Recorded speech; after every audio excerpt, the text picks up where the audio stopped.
मौसम बहार। मौसम बहार साल का सबसे खूबसूरत, खुशगवार और दिलकश मौसम होता है। यह मौसम सर्दियों के बाद आता है और गर्मियों से पहले ख़त्म हो जाता है। बहार के मौसम में हर तरफ हरियाली, रंग बरंगे फूल, ठंडी हवाएं और खूबसूरत नज़ारे होते हैं। दरख्तों पर नई कोंपलें निकलती हैं, फूल खिलने लगते हैं, बागात खुशबू से महकने लगते हैं और ज़मीन का हर गोशा ज़िंदगी से भर जाता है। परिंदे चहचहाते हैं, बच्चे पार्कों में खेलते हैं और हर शख्स के चेहरे पर खुशी नजर आती है। मौसम बहार को फूलों का मौसम भी कहा जाता है, क्योंकि इस मौसम में हर तरफ फूल ही फूल दिखाई देते हैं। गुलाब, गेंदा, चंबेली, मोतिया, सूरजमुखी जैसे फूल अपनी खुशबू और रंगों से माहौल को दिलकश बना देते हैं।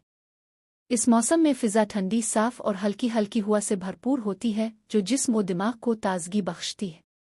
तालीमी इदारों में बहारी मेले, नुमाइशें और खेलों के मुकाबले भी इसी मौसम में होते हैं, जो बच्चों और नौजवानों के लिए दिलचस्पी का बाइस बनते हैं। मौसम बहार सिर्फ खूबसूरती का नाम नहीं, बल्कि ये किसानों के लिए भी खुशी लाता है।